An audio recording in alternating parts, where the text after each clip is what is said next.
কোর্টে সাক্ষী দিয়ে দিব্যার শাস্তির ব্যবস্থা করলো জগদ্ধাত্রী। হ্যাঁ বন্ধুরা, এমনটাই দেখা যাবে।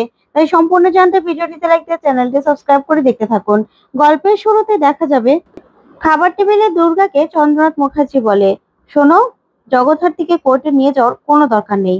তখন দুর্গা বলে, কেন কেন নিয়ে যাব না? তখন চন্দ্রনাথ বলে, দেখো, ও তো আর চলতে ফিরতে পারে না, কথাও বলতে পারে না, তাহলে শুধু শুধু ওকে নেওয়ার কি দরকার? আর তাছাড়া ও মুখার্জি বাড়ির বউ, ও কোর্টে গিয়ে কি করবে?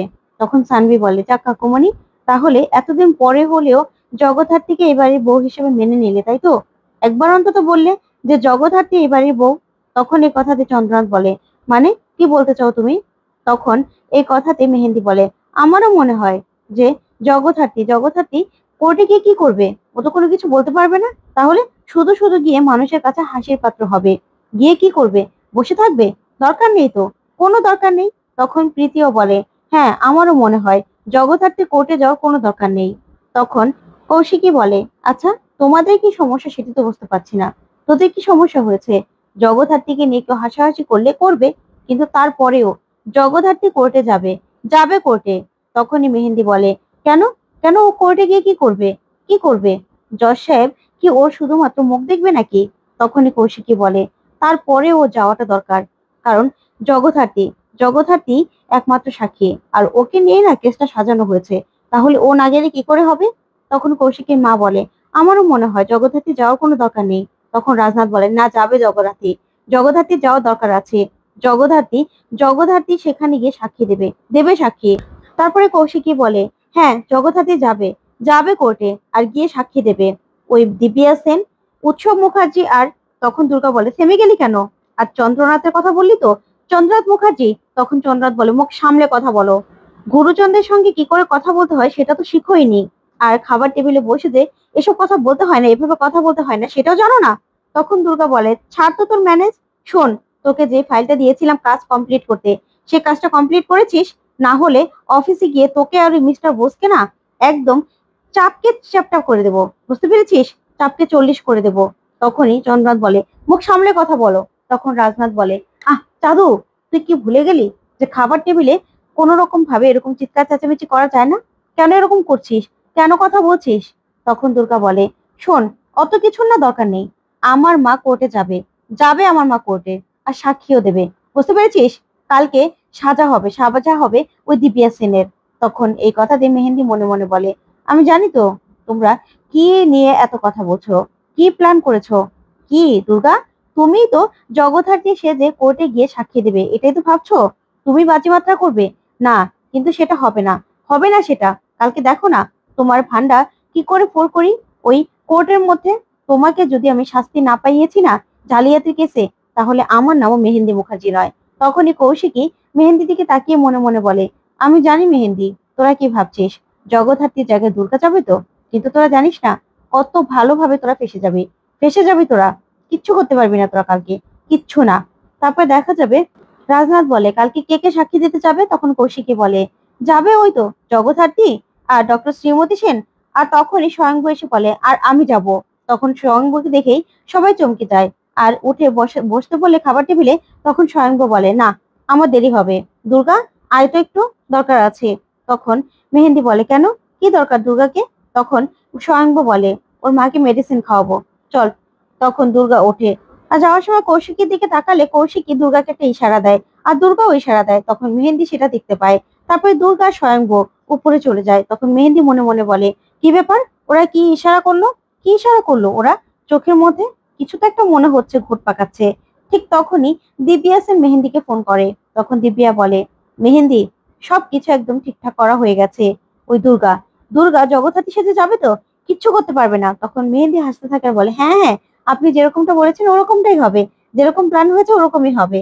আসলে আমি সবার সঙ্গে বসে ডিনার করছি তো, আপনাকে পরে ফোন করব। এই বলে ফোনটা রেখে দেয়। তখন কৌশিকী মনে মনে বলে, আমি জানি মেহেন্দি, তোমাকে কে ফোন করেছে, ওই দিব্যা সেন তো। তোমরা যেটা ভাবছো সেটা কোনোদিনও হবে না, কোনোদিনও না। তারপরে মেহেন্দি মনে মনে ভাবে, আচ্ছা, দুর্গা ওখানে কি করছে? কোনো ঘুট পাকাচ্ছে না তো? যাই, আমি একটু দেখে আসি। তখন মেহেন্দি খাবার টেবিল থেকে কোনো মতে কিছু একটা বলে কাটিয়ে উপরে চলে যায়। তারপরে দরজার ফাঁকা দিয়ে দেখতে থাকে যে স্বয়ংভু জগদ্ধাত্রীকে ধরে ধরে হাঁটছে। তখনই মেহেন্দি বলে, দুর্গা ওর মায়ের মতো হাঁটার চেষ্টা করছে? না না, কিচ্ছু করতে পারবে না দুর্গা, কিচ্ছু না। তখনই মেহেন্দি বলে, আচ্ছা দুর্গা এতক্ষণে এসে আবার ড্রেসটা পাল্টালো কখন? তখন মেহেন্দির মনের মধ্যে সন্দেহ হয়, আর দরজা নক করলেই তখনই স্বয়ংবর এসে দরজাটা খোলে। তারপর মেহেন্দি বলে, আচ্ছা দুর্গা খাবার টেবিল ছেড়ে এভাবে চলে আসলো, দুর্গা কোথায়? তখন স্বয়ংবর বলে, এই তো জগদ্ধাত্রীকে নিয়ে ওয়াশরুমে গেছে। তখন মেহেন্দি বলে, ও আচ্ছা, তাহলে আমি যে দেখলাম যে আপনি কারো হাত ধরে ধরে হাঁটছেন, সেটা কে ছিল? তখনই দুর্গা সেখানে চলে আসে, আর সে বলে, আমি ছিলাম, আমার হাত ধরে ধরে হাঁটছিল আমার বাবা। কেন, তোর কোনো সমস্যা আছে? তখনই মেহেন্দি দুর্গাকে দেখে চমকে যায়, একদম হুবহু জগদ্ধাত্রীর মতো শাড়ি পরা। তখন মেহেন্দি বলে, কি ব্যাপার, তুমি আস্তে আস্তে আবার চেঞ্জও করে ফেললে? জগদ্ধাত্রী জগদ্ধাত্রী কোথায়? তখন দুর্গা বলে, মা ওয়াশরুমে। কেন?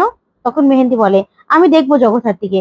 তখনই মেহেন্দির কথা শুনে দুর্গা বলে, ঠিক আছে, আমি নিয়ে আসছি আমার মাকে। তখন দুর্গা জগদ্ধাত্রীকে নিয়ে আসে হুইল চেয়ারে করে। হুবহু একই রকম দুটো শাড়ি দুজন পরেছে। তখন মেহেন্দি বলে, কি ব্যাপার দুর্গা, তোমার মায়ের মতো শাড়ি কেন পরেছো? তখন দুর্গা বলে, ইচ্ছে হলো মায়ের মতো সাজতে। তখন মেহেন্দি বলে, শোনো, মায়ের মতো না এত সেজো না, সেজো না এত, তখন না সমস্যা হয়ে যাবে, বিপদে পড়ে যাবে তুমি, বুঝতে পেরেছো? এই বলে মেহেন্দি সেখান থেকে চলে যায়। তখন দুর্গা আর জগদ্ধাত্রী দুজনেই মিটিমিটি হাসতে থাকে। ওইদিকে কৌশিকী মনে মনে বলে, যাক, মেহেন্দি তাহলে টোপটা গিলে ফেলেছে, নাটকটা সাকসেসফুল হয়েছে। এবার এবার মেহেন্দি বুঝতে পারবে যে কত ধানে কত চাল, শাস্তি তো পাবেই। ওই দিব্যা সেন কিছুতেই রক্ষা পাবে না। তখনই দেখা যাবে সবাই মিলে বলতে থাকে, মেহেন্দি কোথায় চলে গেল? তারপর প্রীতি বলে, হ্যাঁ, মেহেন্দি মনে হলো না তাড়াহুড়ো করে উপরে চলে গেল, ও আবার জগদ্ধাত্রীর ওখানে যায়নি তো? তখন কৌশিকী বলে, হ্যাঁ যেতেই পারে জগদ্ধাত্রীর ওখানে, কৌতূহল বশত কিছু একটা হয়তোবা দেখতে গেছে। তখনই দেখা যাবে মেহেন্দি সেখান থেকে চলে আসে। ওইদিকে দেখা যাবে সকাল হয়ে যায়। তখনই বৈদেহী মুখার্জি ফল কাটে আর বলে, জানো তো দিদি ভাই, আগে ডায়েট করতাম, সকালবেলা সকালবেলা ব্যায়াম করতাম নিজের ফিটনেসটা ঠিক করার জন্য, আর এখন এখন ফল কাটছি। ঠাম্মি ঠাম্মি বলে সবকিছু করিয়ে নিচ্ছে আমাকে দিয়ে। তখন সেখানে চলে আসে দুর্গা আর বলে, ঠাকমা তুমি ফল কাটছো, আমার মাকে কি না ছোট ছোট পিস করে খাইয়ে দেবে, ঠিক আছে? তখনই বৈদেহী বলে, না, আমি কি তোমার বাবা চাকর নাকি? তারপর সেখানে মেহেন্দি আসে, এসে বলে, কি দুর্গা, জগদ্ধাত্রীকে নিয়ে যাওয়ার না কোনো দরকার নেই। তখন দুর্গা বলে, আমার মাকে তো আমি নিয়ে যাবই, কেন বলতো, তোর কি সমস্যা? তখন মেহেন্দি বলে, তুমি কি ভাবছো জগদ্ধাত্রী জজ সাহেবের সামনে গিয়ে সাক্ষী দেবে? কিচ্ছু করতে পারবে না, কিচ্ছু করতে পারবে না। উৎসব উৎসব না আজকে বাড়ি ফিরে আসবে, কিচ্ছু করতে পারবে না। তখনই দুর্গা বলে, শোন, কি করতে পারবে কি না করতে পারবে সেটা তো পরে দেখা যাবে, তাই না? এমনও তো হতে পারে আমার মা সাক্ষী দিল, আমার মা সাক্ষী দিতেও তো পারে। তখন মেহেন্দি বলে, না, কিছুতেই পারবে না, কিছুতেই না। তখনই সেখানে স্বয়ংভু চলে আসে আর সে বলে, দুর্গা জগদ্ধাত্রীকে রেডি করিয়ে দাও, নিয়ে যাব। তখন দুর্গা বলে, বাপ তুই চিন্তা করিস না, আমি যাবো তো, আমি মাকে রেডি করিয়ে দেবো, চিন্তা করিস না একদম। দেখ না, এই যে ফুলটুসি ফুলটুসি বলছে আমার মা নাকি কোনো সাক্ষী দিতে পারবে না, শুধু শুধু আমার মাকে নিয়ে যাচ্ছি, বলতো। তখন সানভি সেখানে আসে, এসে বলে, আচ্ছা দুর্গা, জগদ্ধাত্রীকে নিয়ে যাওয়ার কোনো দরকার আছে? যদি কোনো বিপদ হয়ে যায়? তখন দুর্গা বলে, কিচ্ছু হবে না, আমার মায়ের কিছু হবে না, চিন্তা করো না।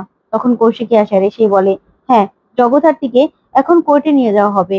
তখনই দেখা যাবে দুর্গা বৈদেহীকে বলে, শোনো ঠাকমা, তো আমার মা যদি সাক্ষী দিতে পারে না, তাহলে কিন্তু ওই দিব্যা সেনের সাজা হয়ে যাবে, আর তোর ছেলেকে আমি বাড়িতে নিয়ে আসবো, বুঝতে পেরেছিস? তখনই বৈদেহী খুশি হয় আর বলে, সত্যি সত্যি আমার ছেলেটা বাড়িতে চলে আসবে? তাহলে আমি তোমার মাকে এখনই ফলের জুস খাওয়াচ্ছি আর খাওয়াচ্ছি, তুমি চিন্তা করো না, চিন্তা করো না। এই বলে ফল নিয়ে চলে যায় বৈদেহী।